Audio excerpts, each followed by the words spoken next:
now it's even a lifestyle. A lot of people are living that as a lifestyle, just like myself. For me, going to the gym is a lifestyle.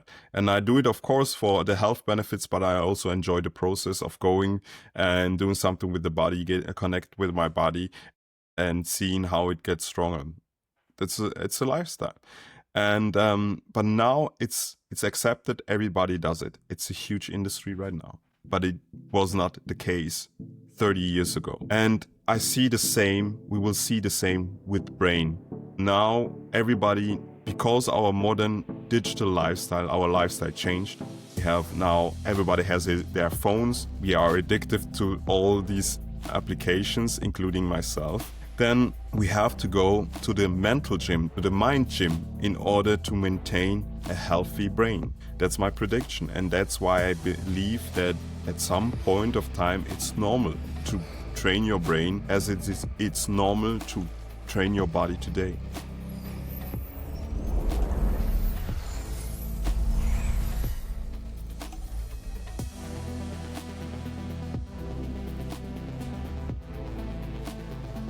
Welcome to the ReeThink podcast, where neuroscience and technology converge to rewire minds, markets, and human potential. I'm your host, Rudyard Dickblee, and welcome to the pod. Today's episode is about the $1 trillion opportunity hidden in plain sight. But before we go into the main topic, I would like to introduce myself and give you a bit of a rundown of a small story it all started in the mountains. But before I tell you that in detail, I want to tell you a bit about myself. So basically, I'm not your typically neuroscience PhD. So I'm not coming from academia. My background is in technology and corporate finance, and I will tell you later the story how I came to this topic. And as I said, it's the story about me going to the mountains. And I see myself more as a industry shaper, somebody that sees patterns, that is very good in researching pattern recognition and observing and bringing people together, connecting people. And this is also the part I play as a role in this podcast. And I think it's super important to give more reach and also more understanding of the industry, because for me it's one of the biggest topics in the next coming decade.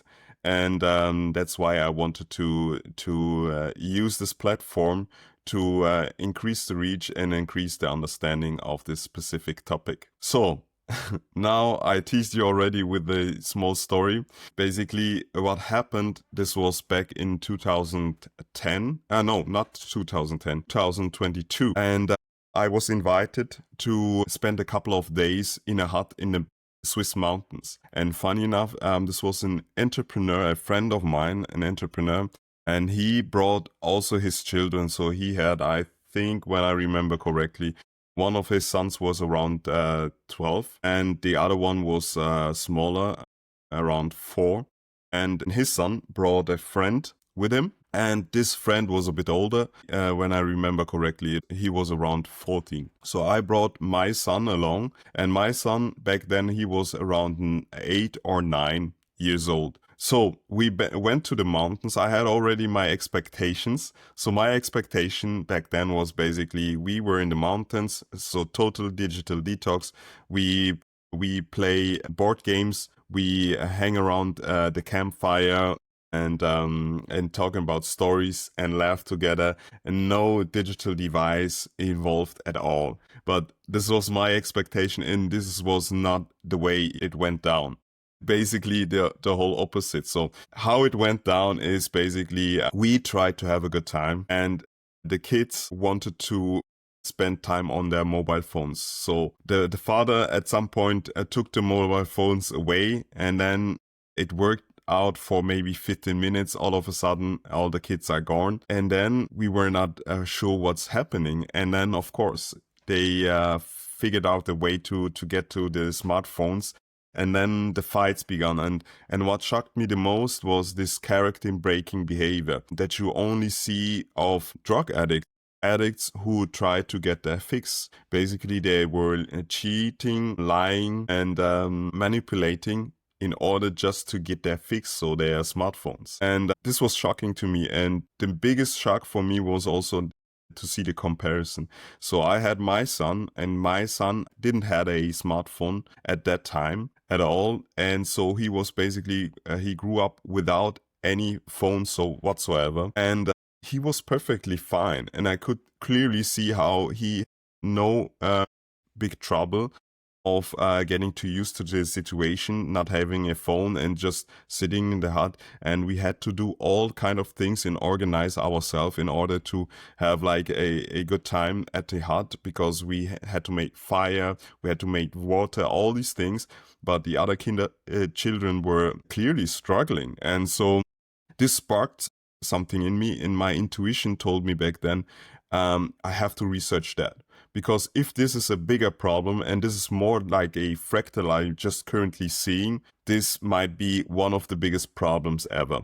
Because already back then I was heavily interested in psychology, how the brain works, and all these kind of things. So I had read a lot of literature about the brain, because it was always a fascination for me. So I had a clearly understanding already, intuitive understanding in a sense. And on the other hand, I had also a really good understanding of how technology works. So because for me, I was very clear about how algorithms are designed in a way to drive maximum engagement. And I also had an understanding that this probably is rewiring our brain in a way that it's not good for us, because at the end of the day, it creates a habit. And one of these books that really drove that point home in order to create engagement is the book Biology. It's basically a book that tells you how to create addictive products, basically.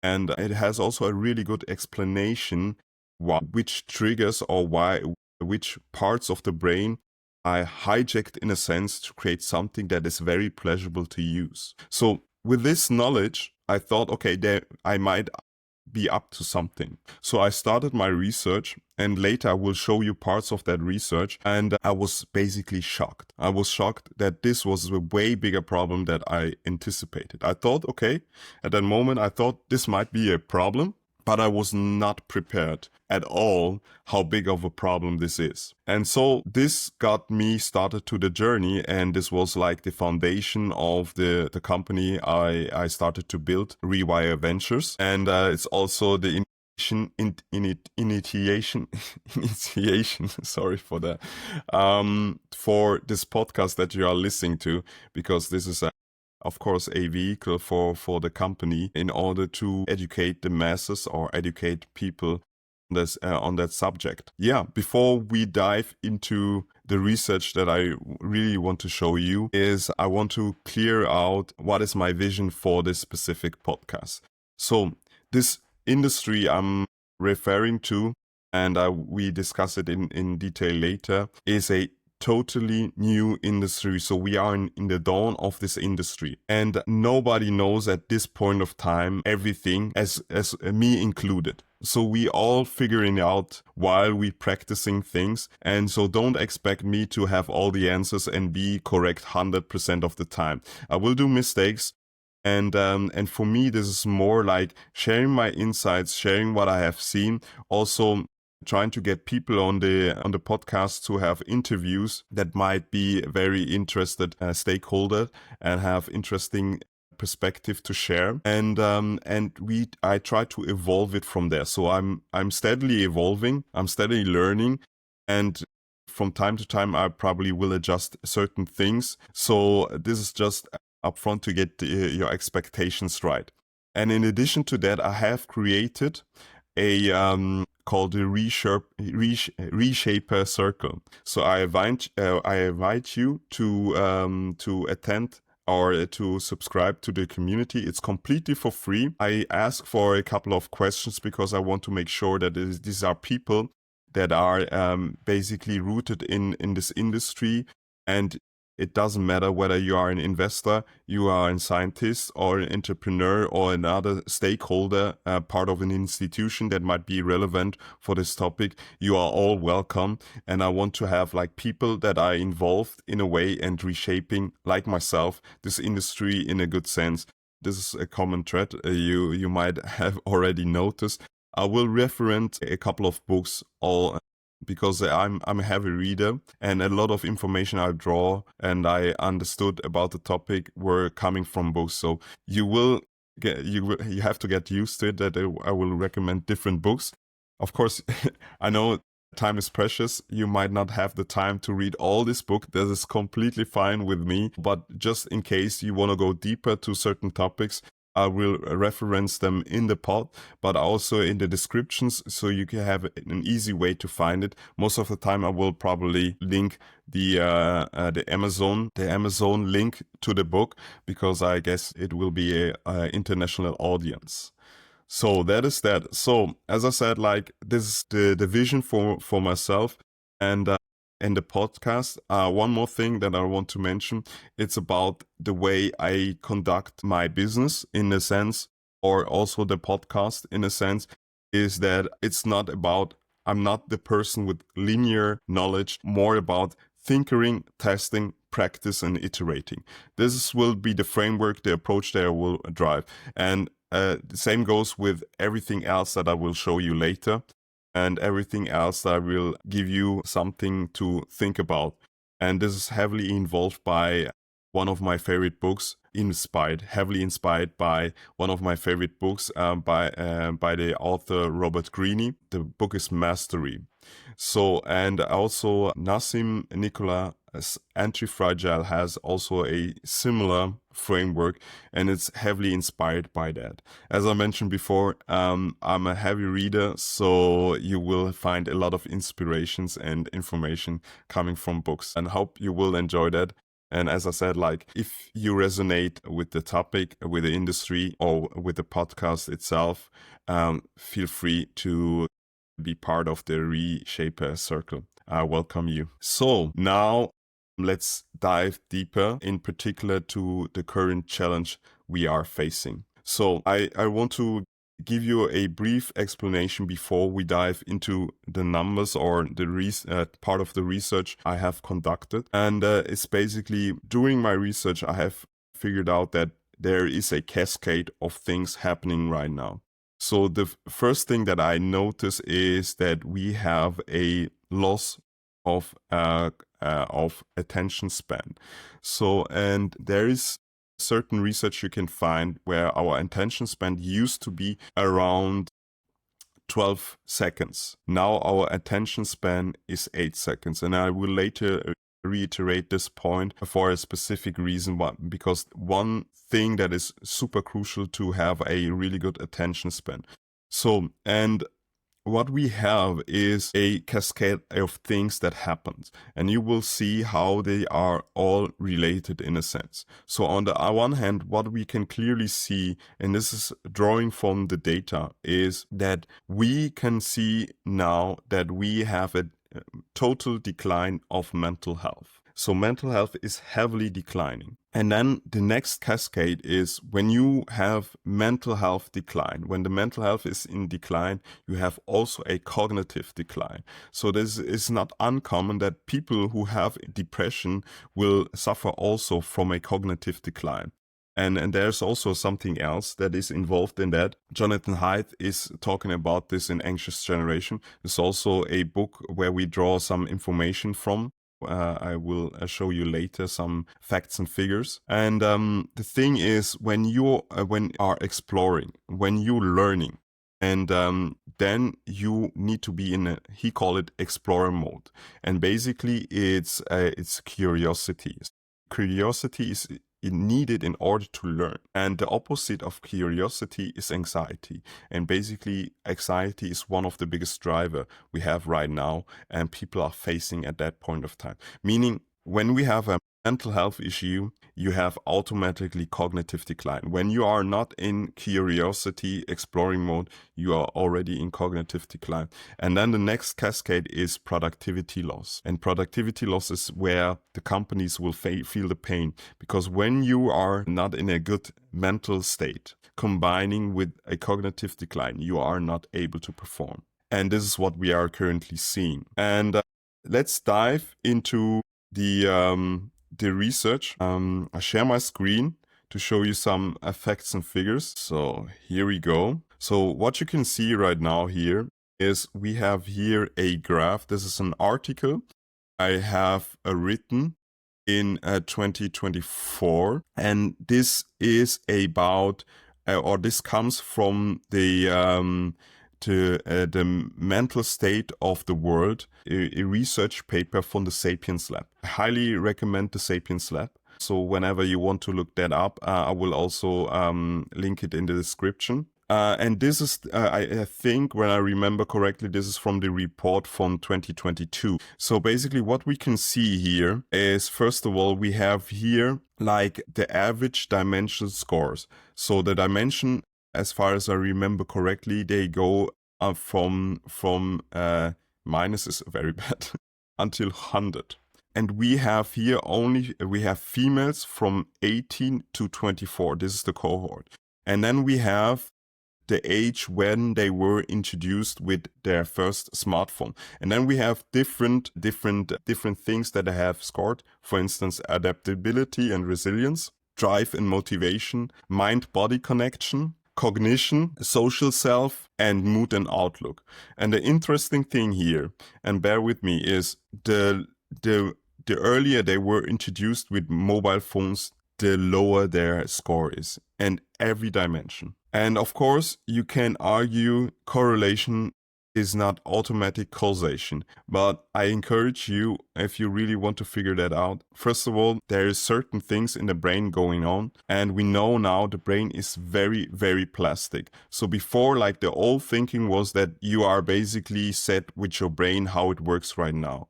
And it's not very malleable, so the brain cannot change itself very much. And this is also why we believe always that people cannot change. It gets harder with time. However, the brain is very plastic. And when you like to understand that, you want to get a really good impression of that, I encourage you to read the book of Norman Deutsch, The Brain That Changes Itself.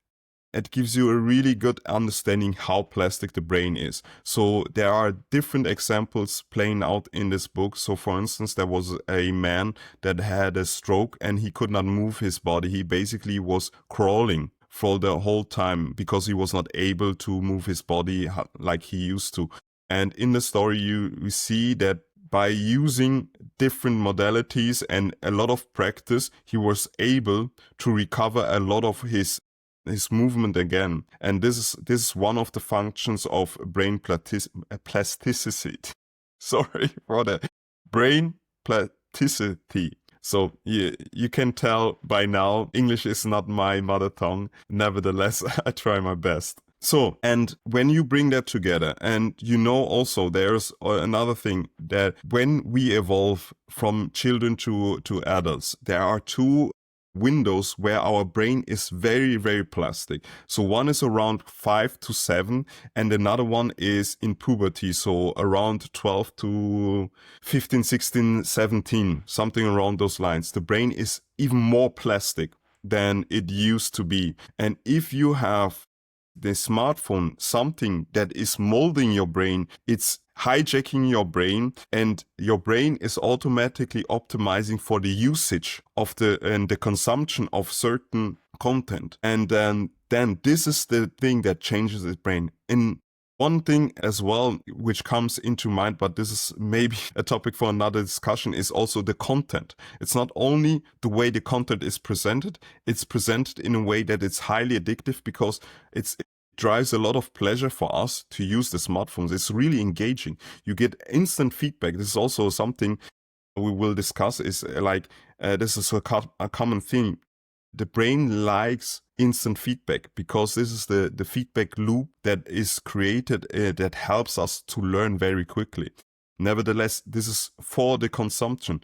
And when you have this content which can be harmful, not necessarily have to be harmful, with this like instant gratification, all the time, instant gratification, with something that is in your pocket so you can take it with you, so you have always access to it. This is a chaos. And in some point, in some article I have written, somebody compared the smartphone with the atomic bomb for the brain. And I agree with that. But nevertheless, I don't condemn all smartphones or technology as a whole. I love technology. I'm recording my my podcast over my iPhone, so I'm all for that. The only thing is how we use it. It should be a tool that serves us and not the other way around. At this point of time, I feel like it's the other way around. So coming back to the data, as you can see, every metric taken, the earlier one was introduced, these females were introduced with smartphones, the more they were suffering in these areas. So I argue there is a high correlation. Also, my discussions with a couple of neuroscientists, some are leading in their field of expertise, they agree with me. So it's not a theory. I know, for instance, Jonathan Haidt gathered also a lot of pushback. This is my belief. So far, when I draw the understanding of my observation, the understanding I have about the brain, coupled with the research, and we go deeper in a second, I come to the conclusion that there is not only correlation, there is causation. So then we have also something else, and this is the MHQ score scale. So it goes from -100 bis 200. Yeah, this is the scale. This is the scale of the MHQ here, and that's why it's -20. It started with -20. As you can see, like -100 is distress, -50 to 0 is struggling, and then is enduring, managing, succeeding, and thriving. And with all this in the advancement we have in our society right now, we should all succeeding and thriving. That's just my opinion, but we come to that at a later point of time. So that is that. So this is now the mental state of the world report of 2024. So let's go through that. Let's focus on the summary, most important. So you can see there is no recovery from seen in 24. So from the pandemic low. Yeah, the pandemic was a big driver of this. Everybody can imagine what is the reason for that. Nevertheless, it's shocking to see that we have no recovery since. Older adults, 55 plus on the globe, are doing well. That's interesting. Nevertheless, that's also something that for me, it's expected.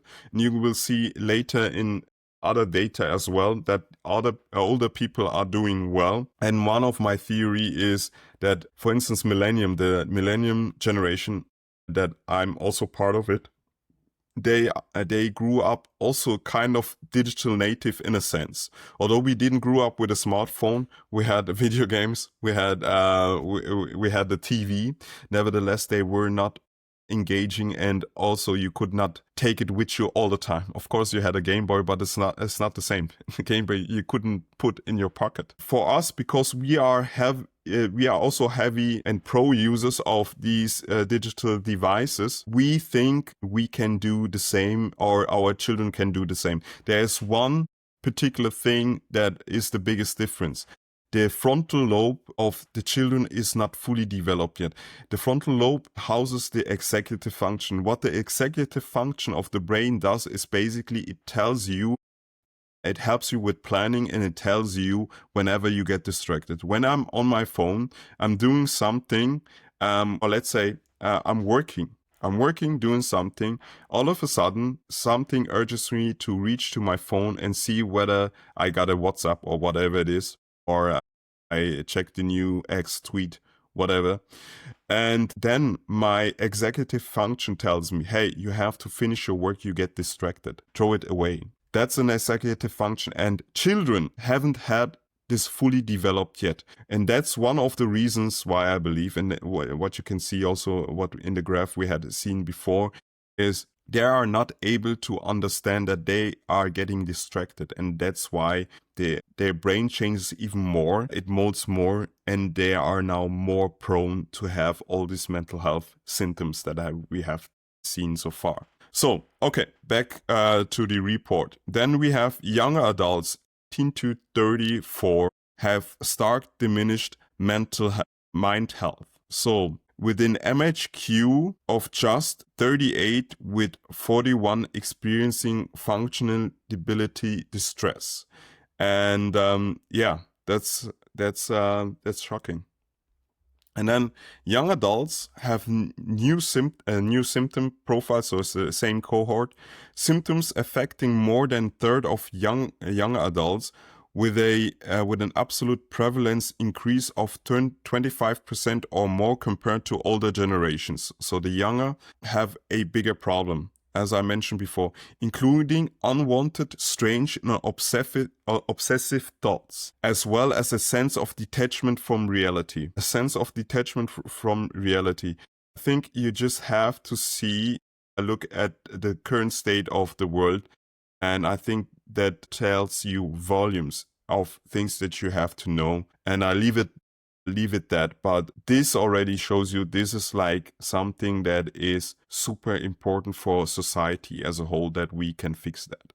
This is like not a minor issue. It's, from my perspective, the biggest issue, and everybody is involved in that. Everybody has a stake in that. If you have children, even more. And I encourage you, if you have children, you have to read the book Anxious Generation by Jonathan Haidt. It's a great person. I had the ability to meet him in Davos in person. Maybe at some point of time I will show you the picture. It's a really great researched book, and it will give you the chills, in particular if you have children. Nevertheless, I encourage you to read the book, because first of all, we have to understand what we are facing. And second of all, there's also, and that's the most important thing, there are solutions. There are solutions for these problems, how we can solve that problem. So, and then challenge with social and cognitive capacity are 4 to 5 times fold higher in young adults. So this is exactly what I mentioned before. We have also a cognitive decline, and this is part of it. So these include functions such as planning and organizing, executive function, language, focus and concentration. I mentioned that before. Focus and concentration is super vital for us, in particular when it comes to learning, and also another as a very, very state of consciousness that I will later briefly discuss. Social interaction in cooperation, relationship with other, and self-control in impulsivity. Everything that is important for having a life or thriving in society. Every cognitive function that is vital and important to thrive in life. Yeah, let that sink in. We see our global average here. I look this way because I have a bigger screen where the report is. That's why I'm moving my head. You can see, so 28% are in distress and struggling. And we have the global average is 63%. And I can tell you something ahead of time already, is the interesting thing is the best scores are recorded in sub-Sahara Africa. Let that sink in. Sub-Sahara Africa. Most countries in that region are third world or second world countries. So normally we live in the West, and parts of the East are the most advanced societies in history right now. And we have every advancement you can think of. And every metric is going up, besides of mental health, cognitive function. And let that sink in, when third world countries and second world countries have a better score. And this is something that leads to our outcomes. And our global average, as I said, is managing. So we are all managing at this point of time. And only 37% are succeeding and thriving. At least a bigger number than those who are struggling. Nevertheless, it's 38%. It's almost a third of every people. So just look around in your personal in your personal circles, how many people you know that are struggling. And I know also from teachers that tell me a different story, same outcome, different observation. And they told me, and this was a teacher, and he said like 10 years before, they had one child for the whole school that had a mental health problem. Now it's every child for every class. So you can do the math, how much increase that is, and it's exactly the same. So then go further with the trends and countries grouped together. So we have once again the MHQ scores, and we can see 19, this is recorded for the English-speaking countries. So I'm from Switzerland. It's a German-speaking country. I can argue French and Italy as well. That's true. And I think we are very similar to the English-speaking countries. So there will be not a big difference. That's my best educated guess. And you can see 2019, we were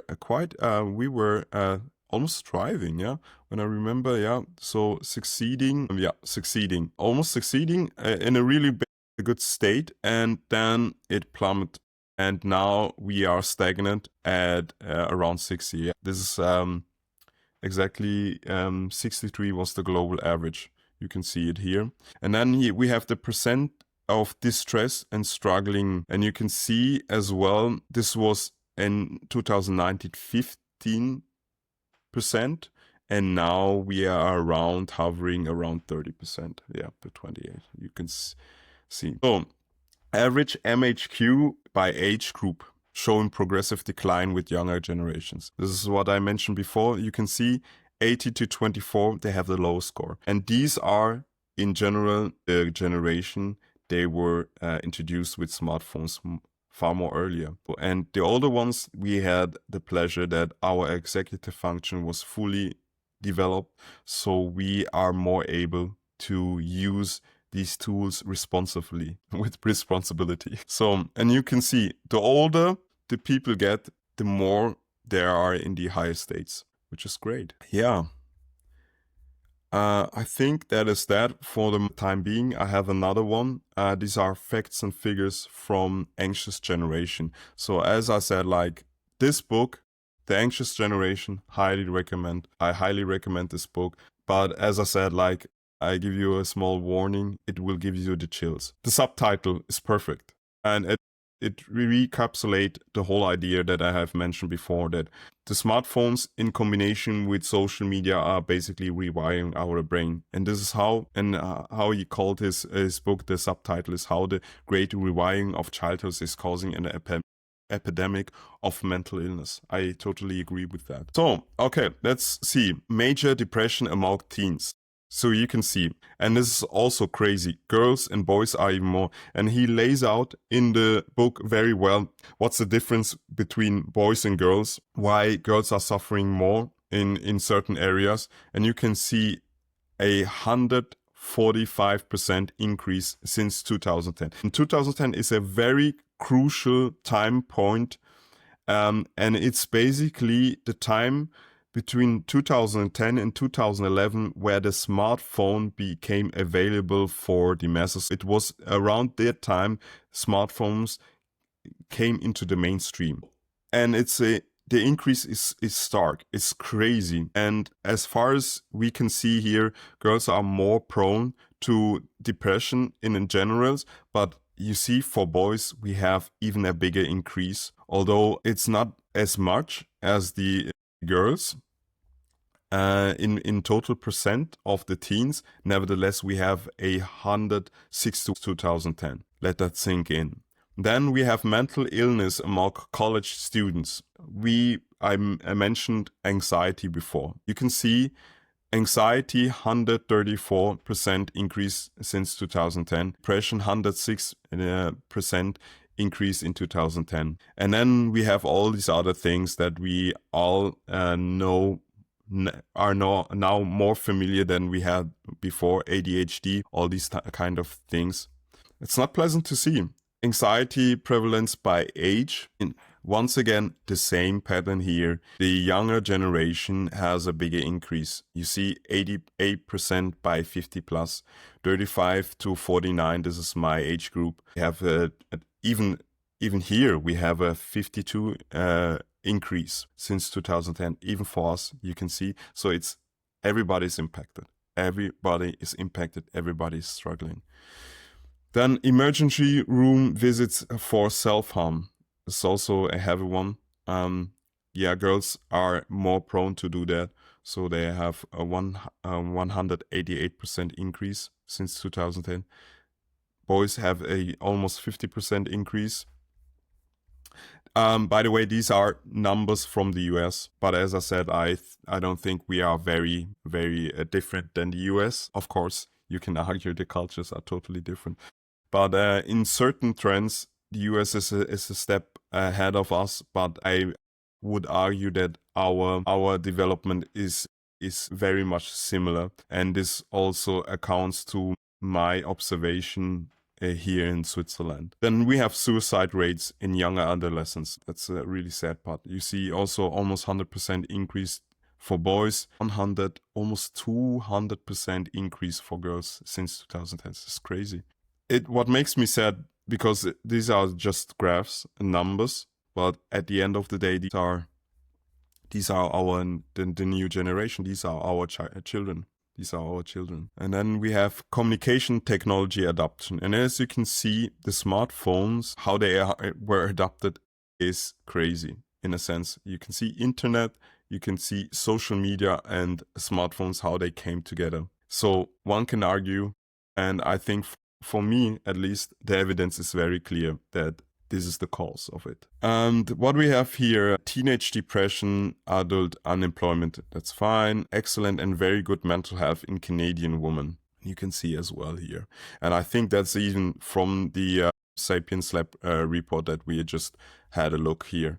And you can see 15 to, is this the population? Canadian reported percentage of girls in Ontario. Yeah, this is the age group. And as you can see, the older, the less we have the decrease in mental health. Then self-harm episode UK teens. Also here a similar story, 78%, not as stark as the US teens, but also here boys 130 plus, an increase of 134%. That's huge. Mental health, hospitalizations, Australia, similar story. So I won't go to everything, but here we have also here high psychology distress in Nordic nations. So you can see across the world, it's always the same. I will link this as well, because I think if you don't have the time to go to the book in a detail, I think already facts and figures do already the job and you have it in a nutshell. Well, okay, I stop sharing for the time being and let's move ahead. I have to tell you, this was a bit depressing, I have to tell you. And nevertheless, there's a lot of hope. So it seems like everything is going down the hill, down the road, and we cannot recover from that.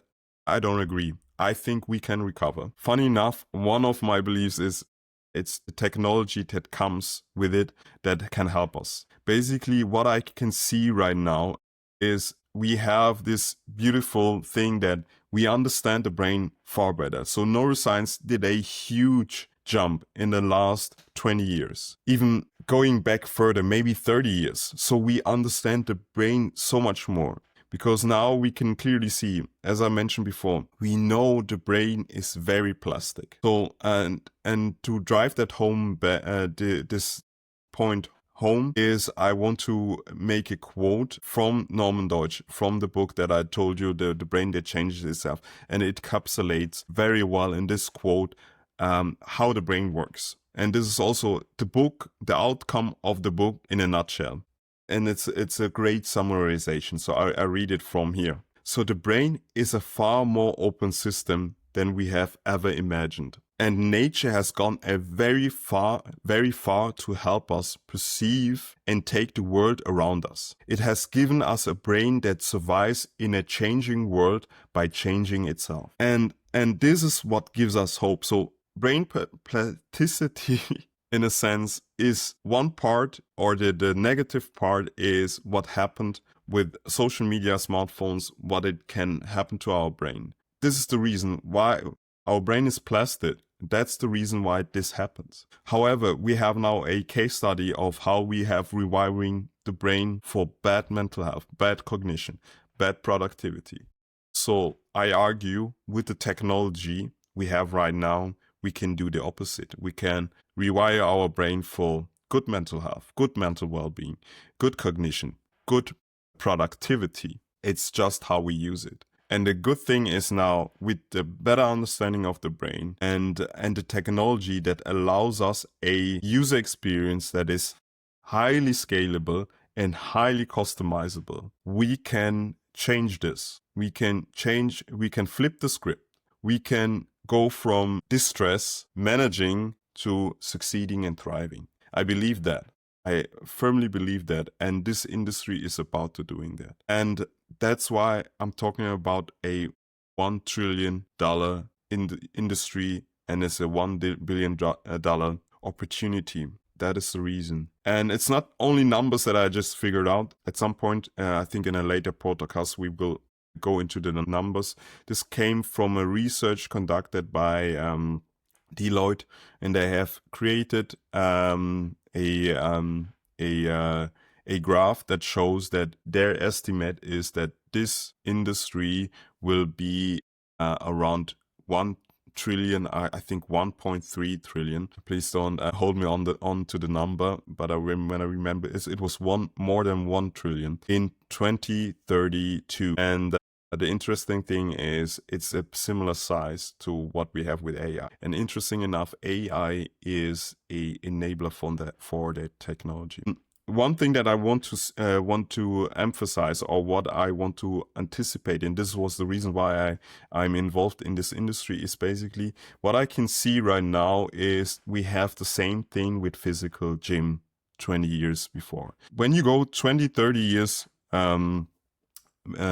back and you think about the gym, only very fringe people went to the gym. It was a very niche topic. So we had all the like bodybuilders like Arnold Schwarzenegger, they went to the gym, and this was a fringe minority back then. But what changed was our physical lifestyle. Our modern lifestyle changed, because back then it was normal that we used our body a lot. So we were very much more active. And that's why we didn't have to go to the gym back then. So it was not normal to go to the gym because we were very active. And our body evolved for walking 30 kilometers a day. Imagine that.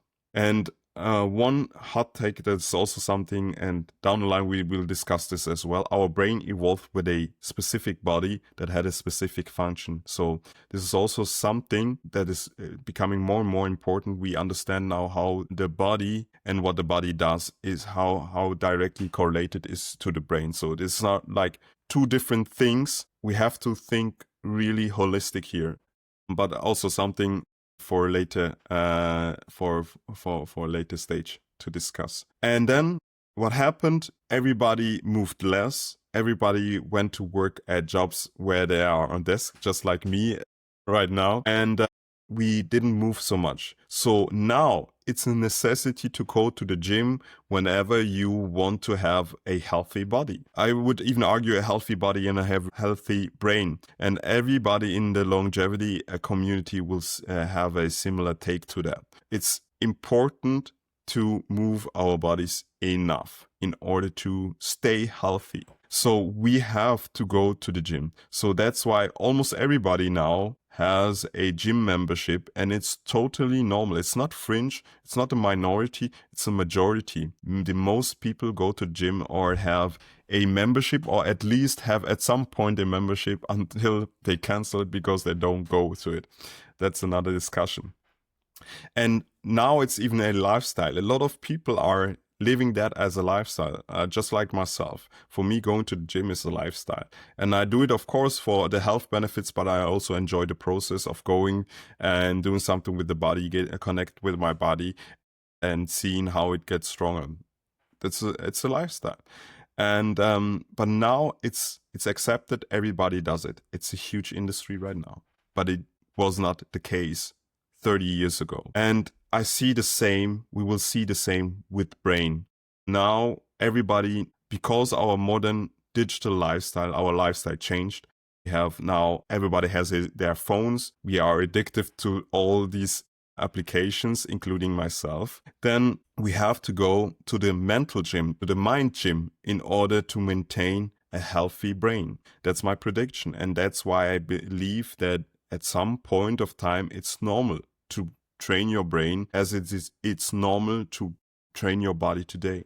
And this is the shift that we are anticipating with this company. And also part of the company is this pod, because I want to create awareness around this topic, that people see this is not a niche. And I had a lot of discussions with investors, and some of them told me like, this is like a very niche topic. That's, who does that? Is that even a thing? And I said like, no, this is the biggest topic ever. Everybody is involved in that. Everybody has an impact, or everybody is impacted by that. And I want to give you some examples so you can really make it more tangible for you. And going forward, when this podcast have more episodes, we have far more examples. I will show you even more companies. I will show you more insights. I will show you more technology. I will show you more scientific discoveries that gives you a really good understanding of this industry and how much it's evolving right now. And it's an exciting time to be in. I know everybody is focusing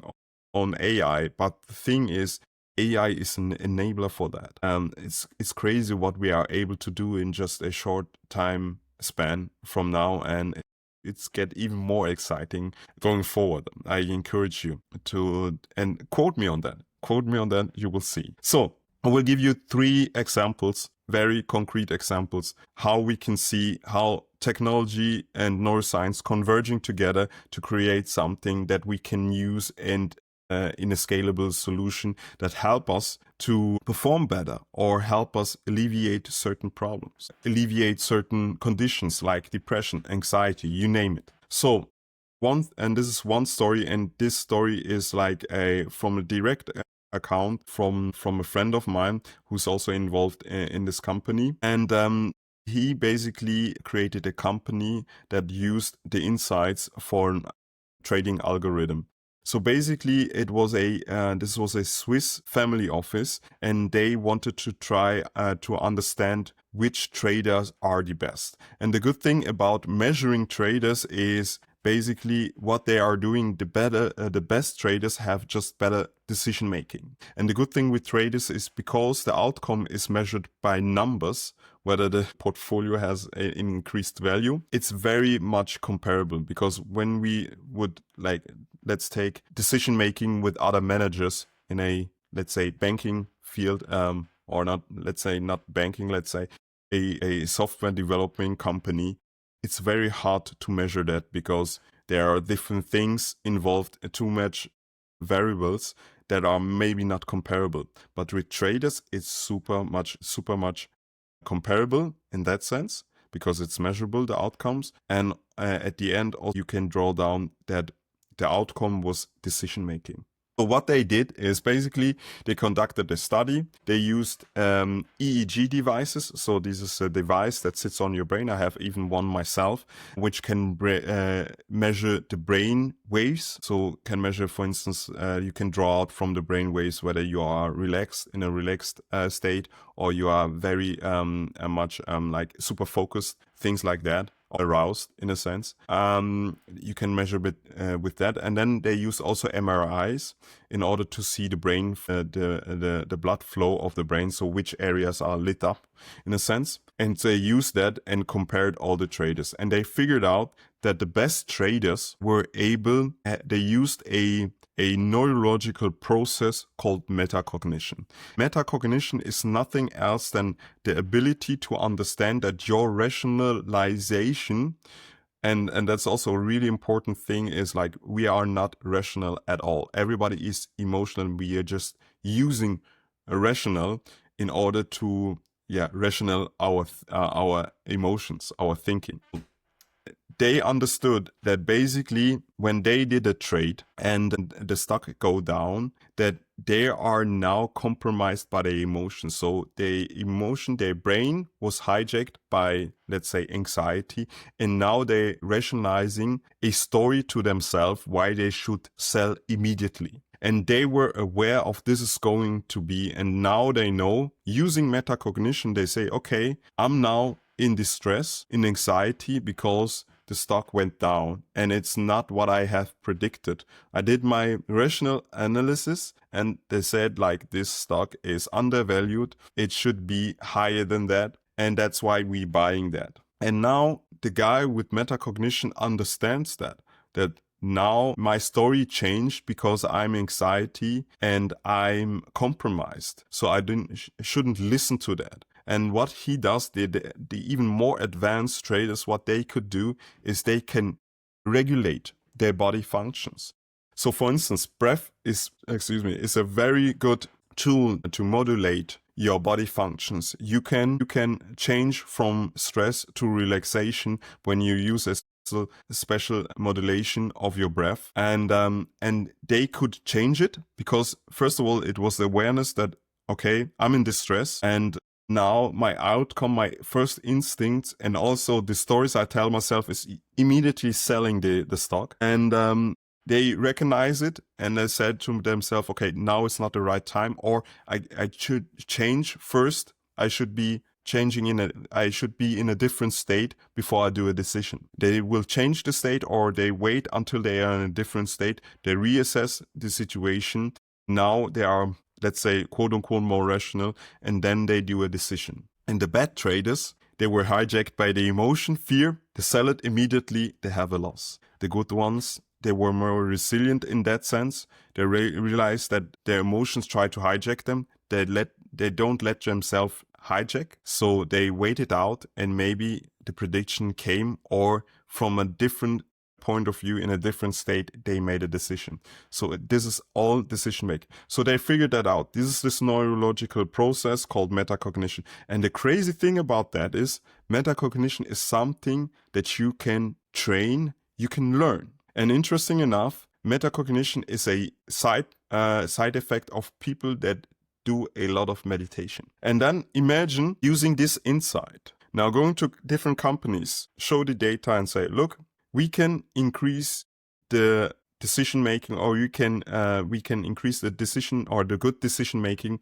of your top executives, and this will help your bottom line. And this is the modality we use. They can use an online training or whatever it is. They can help the people learn the skill of metacognition, increase it in a sense, learn also how they can modulate, how they can change their state immediately. And then out of the outcome will be better decision making. And now you can see how this affects productivity, how this could easily have an effect on the bottom line of this specific company. And this is what is one of the outcomes. Show you a company that does something similar. And that's the funny thing. It sounds a bit out there. It sounds very advanced, but this is the things that we are able to do with the technology from today.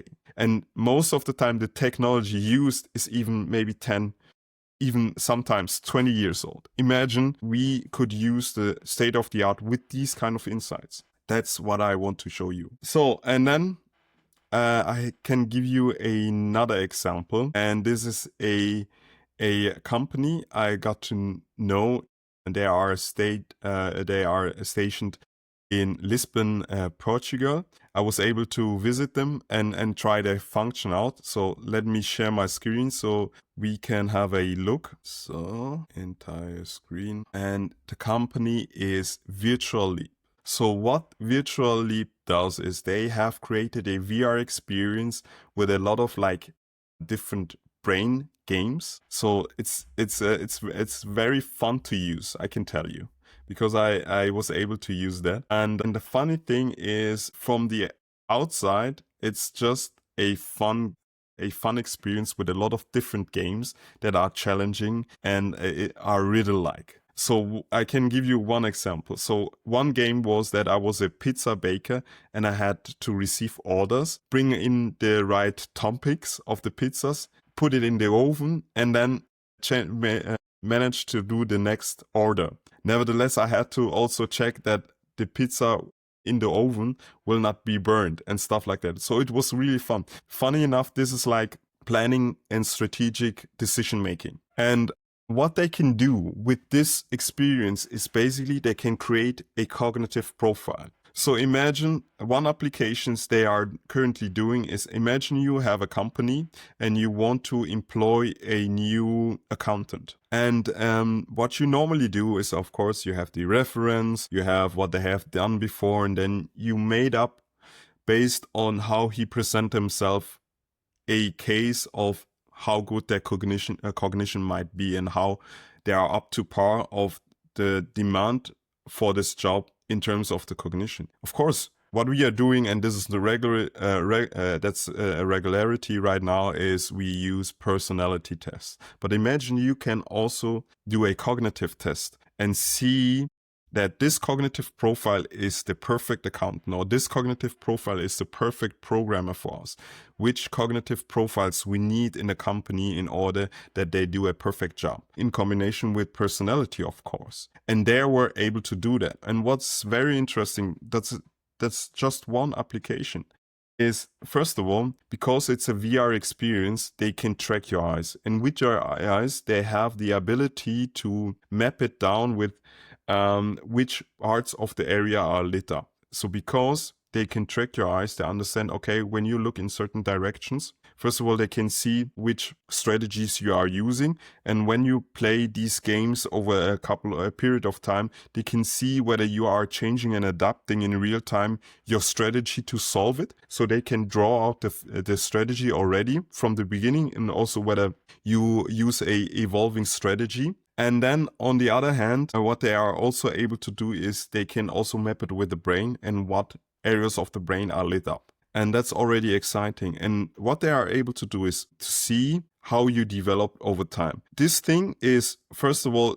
from that perspective, seeing what strategies you are using, they can also understand whether people have really ADHD or are on the spectrum, being autism, whether they are really people with autism or they just appear to be autists because they use a fringe strategy to solve their problems. They are also able to do that.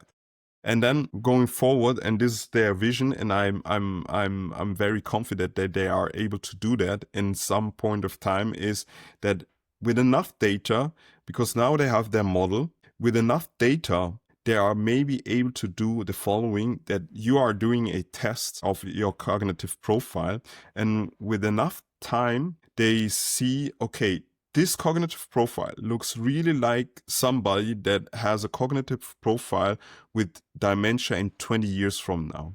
And then when they can see that, they can tell you, okay, you have this cognitive profile that looks like somebody that might have with a likelihood of 80% dementia in 20 years from now. In order to alleviate that problem, we recommend you to do the following things. So use a certain modalities of their game in order to make it work, and then alleviate the problem that your dementia will not be as this big. Let's imagine that that's a graph. It's just not like this, it's more like that, and you close it down. This is what they are achieving, or what they're striving to do going forward. And it's super exciting, and hopefully they will succeed, and I'm really rooting for them. There are even more applications, and one thing that's also something that they might do, and now that we know cognitive decline is a real thing, imagine going forward, it might be a good thing for a company to have regularly cognitive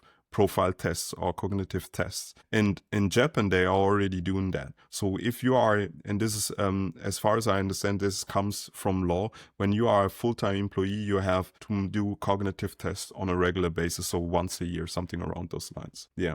And then we come to another company, This is also one of my favorite cases that I have researched so far, but I'm not in contact with these kind of people.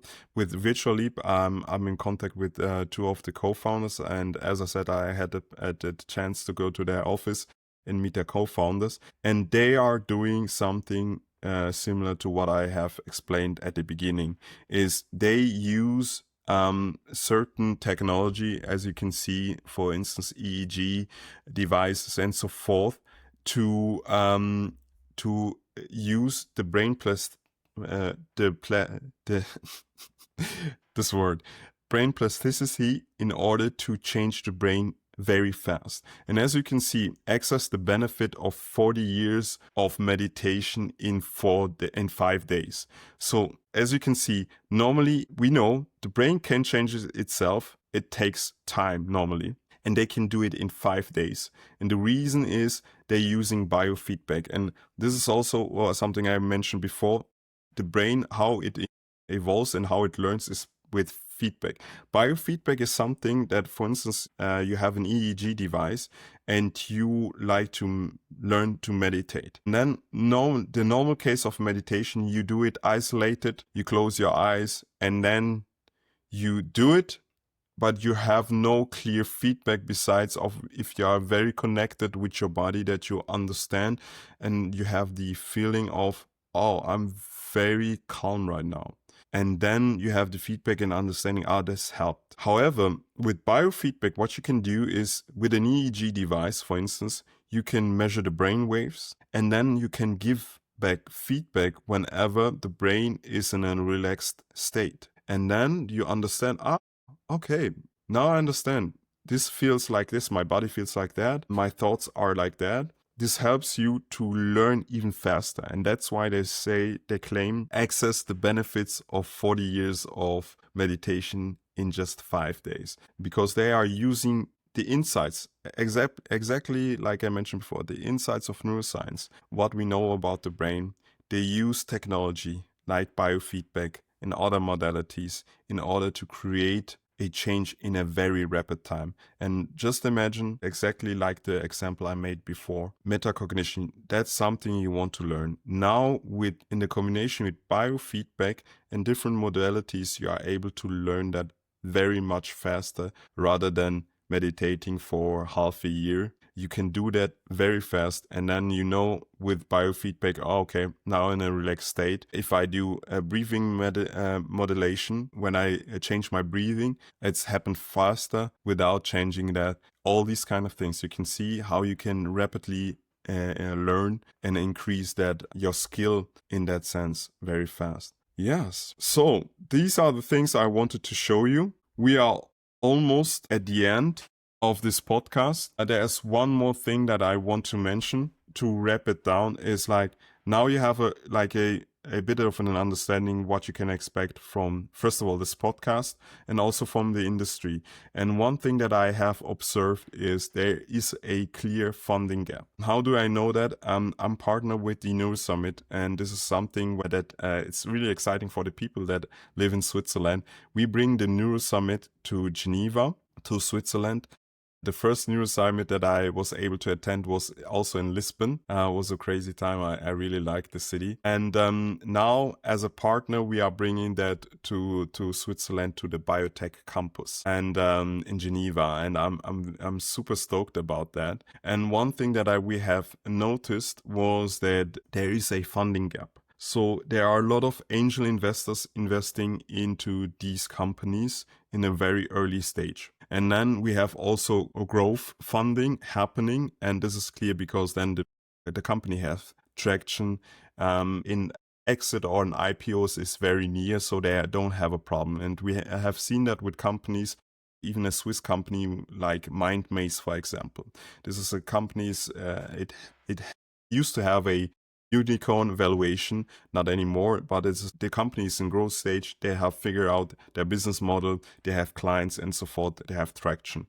So this is not the case, but we have a gap between angel investors who fund like the first stage and the growth stage. So everything between is almost lacking. And this is something that I wanted to achieve with Rewire Ventures, that we can help closing this gap. And one part in order to do that is create awareness. And that's why the podcast was created.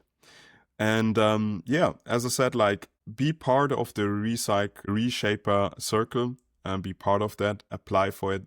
I'm looking forward.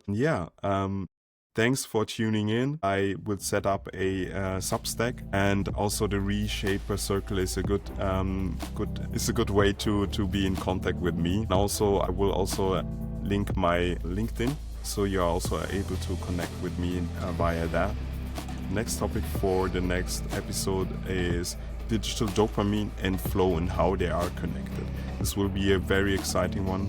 We dive deep into the state of consciousness called flow. It's a really, really, really important state of consciousness, and also how it's related in a sense that the current problems that I have mentioned, like with mental health and cognition, and how this has an effect of accessing this state of consciousness.